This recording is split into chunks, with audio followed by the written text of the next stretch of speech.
Assalamualaikum warahmatullahi wabarakatuh. Saya Fadia Pusparatri dari kelas 12 MIPA 3. Kali ini saya akan membahas tentang era reformasi. Jadi, apa itu era reformasi? Era reformasi merupakan sebuah era dalam perpolitikan Indonesia yang terjadi setelah mundurnya Soeharto sebagai Presiden RI pada tahun 1998.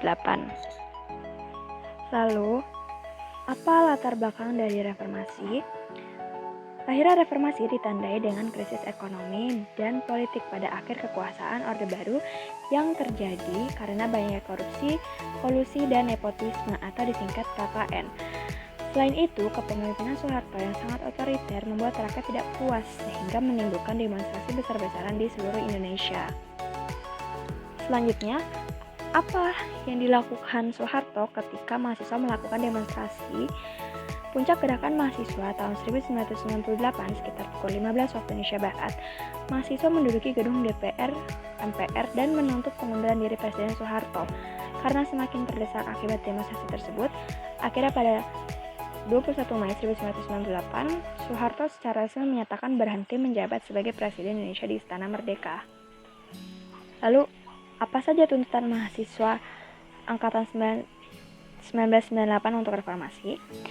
Dalam gerakannya, mahasiswa Indonesia menyampaikan beberapa tuntutan yang dikenal sebagai 6 agenda reformasi tahun 1998 yang berisi: yang pertama, mengadili Soeharto dan para pengikutnya. Yang kedua, amandemen Undang-Undang Dasar 1945. Yang ketiga, otonomi daerah seluas-luasnya. Yang keempat, menghapus difungsi ABRI. Yang kelima, menghapus KKN, dan yang terakhir, menegakkan supremasi hukum. Lalu apakah sesuai dengan Undang-Undang Dasar 1945 ketika Soeharto menyerahkan jabatannya kepada B.J. Habibie?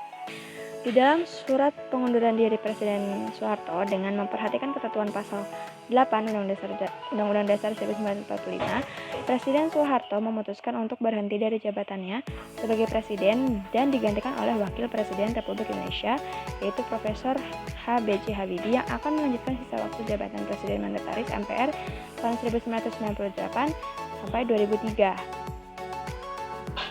Apakah kondisi politik ekonomi pada saat ini hampir sama dengan masa 1998?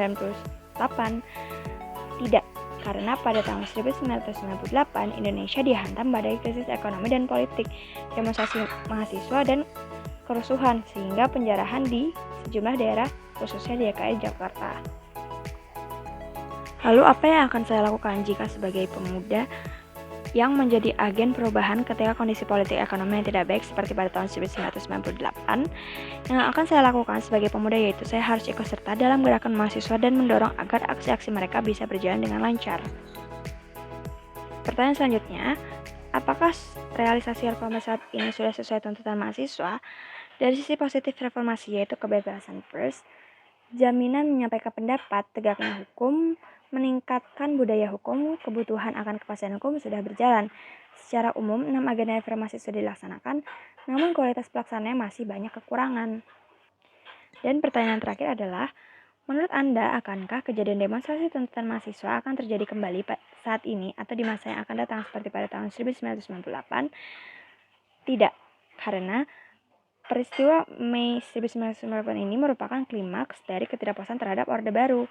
Berbagai peristiwa seperti aksi penjarahan dan kerusuhan, insiden transaksi pendudukan gedung DPR dan MPR, hingga mundurnya Presiden kedua RI, Soeharto adalah realitas sejarah yang mengiringi akhir Orde Baru.